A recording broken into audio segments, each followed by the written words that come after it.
ഇന്ന് നമുക്ക് ചുരക്ക വെച്ചൊരു കറി തയ്യാറാക്കാം. അതിനായി ഞാനിവിടെ ഒരു ചുരക്ക എടുത്തിട്ടുണ്ട്. നമുക്ക് എത്രയാണോ ആവശ്യം അത്രയും നമുക്ക് മുറിച്ചെടുക്കാം. ഞാനിപ്പോൾ ഒരു പകുതി ചുരക്കയാണ് എടുക്കുന്നത്.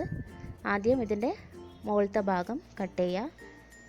പിന്നെ ഇതിൻ്റെ സ്കിന്നൊക്കെ നമുക്കൊന്ന് ചെത്തി മാറ്റാം.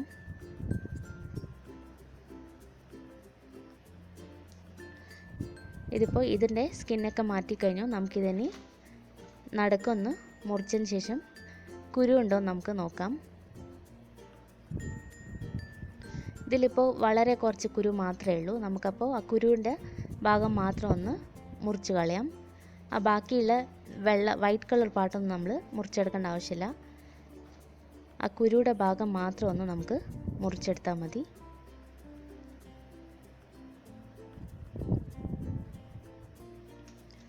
ചുരക്ക വളരെ നല്ല ഹെൽത്തി ആയിട്ടുള്ളൊരു വെജിറ്റബിളാണ്. ഇതിൽ ധാരാളം വൈറ്റമിൻസും മിനറൽസും ഒക്കെ ഉണ്ട്.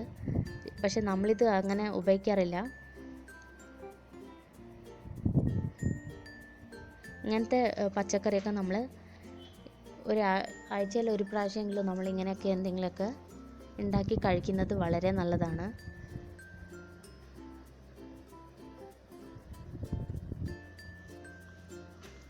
ഇതിനെ നമുക്ക് ചെറിയ കഷ്ണങ്ങളായി അരിഞ്ഞെടുക്കാം.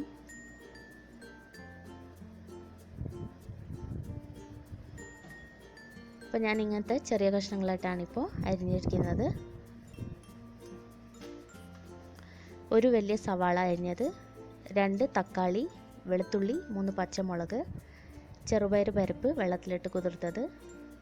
നമുക്കൊരു പ്രഷർ കുക്കറിലേക്ക് എടുത്തു വെച്ചിരിക്കുന്ന സവാള, തക്കാളി, വെളുത്തുള്ളി, പച്ചമുളക് ചേർത്ത് കൊടുക്കാം. കഴുകി വെച്ചിരിക്കുന്ന ചുരക്ക കൂടി ചേർക്കാം.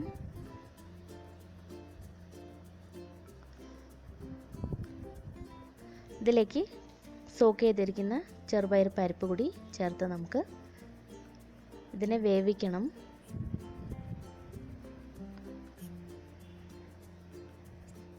ആവശ്യത്തിന് വെള്ളം കൂടി ഒഴിച്ചു കൊടുക്കാം.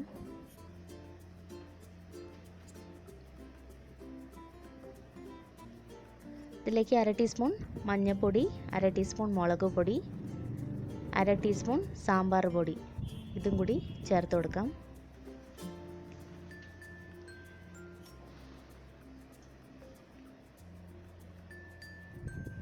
നമുക്കിതിനെ അടച്ച് വെച്ച് ഒരു വിസിൽ വരുന്ന വരെ നമുക്കിതിനെ വേവിച്ചെടുക്കാം.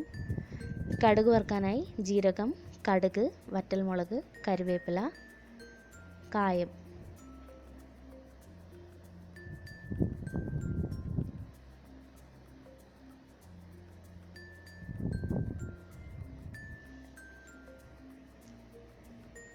ഇതിപ്പോൾ പരിപ്പ് നല്ലതുപോലെ വെന്തിട്ടുണ്ട്. പക്ഷേ ഒട്ടും ഉടഞ്ഞു പോയിട്ടുമില്ല.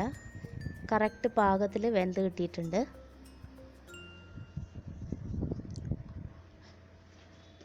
ഇതിനെ നല്ലതുപോലെ ഒന്ന് മിക്സ് ചെയ്തെടുക്കാം. നമുക്ക് ഗ്രേവി കൂടുതൽ ആവശ്യമാണെങ്കിൽ നമ്മൾ കുറച്ചുകൂടി വെള്ളം ഒഴിച്ച് ഇതിനെ ഒന്ന് തിളപ്പിച്ചാൽ മതി.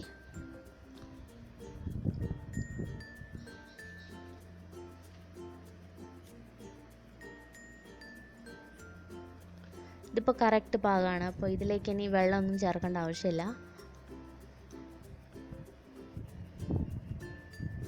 ഈ കറിക്ക് ആവശ്യത്തിനുള്ള ഉപ്പും കൂടി ചേർത്തൊന്ന് മിക്സ് ചെയ്ത് നമുക്കിനി കടുക് വറുക്കാം.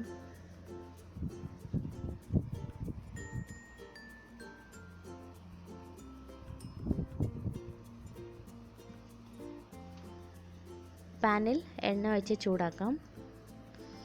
എണ്ണ ചൂടാൻ ശേഷം ഇതിലേക്ക് നമുക്ക് കടുകും ജീരകവും കൂടി ചേർത്തൊന്ന് പൊട്ടിച്ചു കൊടുക്കാം.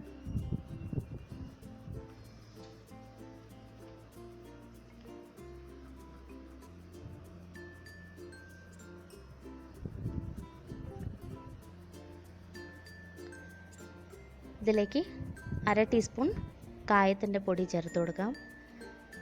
വറ്റൽമുളക് പൊട്ടിച്ചതും കൂടി ചേർക്കാം. കറിവേപ്പിലയും കൂടി ചേർത്ത് നമുക്കിതിനെ കറിയിലേക്ക് ഒഴിച്ച് തളിക്കാം. വളരെ ടേസ്റ്റി ആയിട്ടുള്ളൊരു കറിയാണ്. അതേപോലെ വളരെ എളുപ്പത്തിൽ തന്നെ നമുക്കിത് തയ്യാറാക്കാനും പറ്റും. ചപ്പാത്തിയുടെ കൂടെ നല്ലൊരു കോമ്പിനേഷനാണ്. ചോറിൻ്റെ കൂടെയും കഴിക്കാൻ പറ്റുന്ന ഒരു കറിയാണ്. എല്ലാവരും ട്രൈ ചെയ്ത് ഫീഡ്ബാക്ക് അറിയിക്കണം. താങ്ക്